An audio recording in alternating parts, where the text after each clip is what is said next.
Thanks very much. So, let's hope the technology works. So I remember when I was looking at the speaker note briefs for this, they said, be brief, 10 minutes. Let's see how I do with this one. So thank you very much. My name's Neil Chue. I'm the director of the Software Sustainability Institute in the UK. And what I would like to talk about today is really around the idea of how can we make open access more accessible? So, quick show of hands, who thinks open access is awesome? Okay, who thinks open access isn't awesome?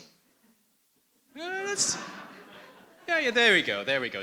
So you know, we're from a crowd where we believe open access is the right thing to do. And indeed, it is amazing how many more pieces of data, how many more publications, how many more research outputs are all being made open access.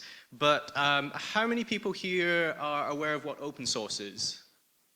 Okay. Hey, this is easy. This is going to be easy. So one of the problems with open source is that just putting an open source license on a piece of software does not necessarily make it useful. In the same way, just making a publication, a piece of data, open access does not necessarily make it accessible. So we have this kind of weird thing where we love open access and we think it's awesome, and we make sure that everything becomes open access, and we drive all our colleagues to do this, we drive all our researchers to do this, but we still need to solve that accessibility problem. And there are many different pieces of that accessibility problem. As we've seen in kind of some of the talks from earlier today, one of the biggest problems is there's just so much research out there. So where do we start? The number of journal articles that are available on open access is going up steadily. The number of data sets that are being made up, data sets being made up, that are being made available, maybe they are made up, is also increasing rapidly. So what we have here is we have this problem of open access making things available, but actually putting a barrier in place of many people in terms of understanding it because they don't know where to start. And here we're talking about researchers. What I'm really interested in is how do we open all of this up for people outside of the traditional research sphere as well? Because what we're doing, essentially, is this. We are basically giving people the best public library in the world, and then not providing them with a shelf map, an understanding of which library classification system they're using, and importantly, we're not giving them a really good librarian to ask questions of. So what we have is this huge corpus of information, and then not the tools and the understanding, and indeed the ability to make use of it. And the reason why this is important is because, again, as we've seen earlier today, actually the public are interested in this. People are interested in things which intersect with their everyday lives. So here we have something like the Zika virus. People are interested in finding out more. They've heard it in the news. How can they get access to all of the wonderful things that we are providing to the research community themselves? So, you know, what's the answer here? So I think there's basically three things that are the answer. First thing is metadata. So, you know, metadata is a love note to the future. It's a love note to yourself as well. One of the things that we need to be able to do is make things more machine readable.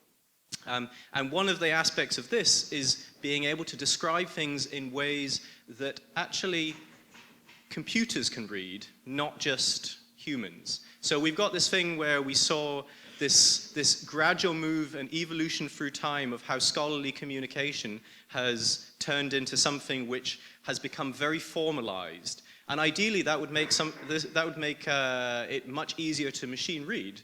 But that's not the case. We put things into PDFs which are hard to machine scan. We don't describe the meaning, the semantics of many things in a way that are readable. Indeed, we don't even make the licensing machine readable in many cases. So we don't understand how we can reuse the data. So that's one aspect of it. Second aspect is if it's not machine readable and you can't really understand how to search through the information, you can't really create good tools either. And this is one of the main vectors of getting information out to the public. So creating tools like the teams at My Society do with open data from UK government data, where people can ask questions that relate to what they're interested in. The map that's behind there is an example. It shows me all of the areas that I can choose to buy a house in so that it will be quicker for me to take public transport than driving to get to my place of work. So giving people the ability to ask these kind of questions of openly available data based on openly available models is the way to get engagement.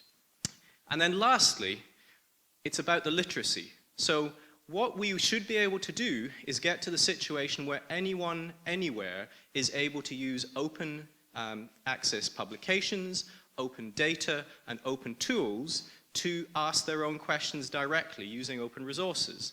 And so you might get the case like we have here, an example of the use of a science gateway in the US, where someone from a high school has taken all of these different resources and created their own hypothesis, their own question, studying the spread of HIV. And the first time that any of these people knew that this work had been done was when the citation pops up in Google Scholar. So, how do we make it all awesome? How do we make open access awesome? We've got to be able to make metadata that makes things machine readable to improve the searching. We've got to be able to provide the tooling that allows people to use this data in ways that create their own stories. And we've got to be able to understand how we improve the computational literacy through things like software carpentry and data carpentry that make the analysis of all of this open access information available to everyone. Thank you very much.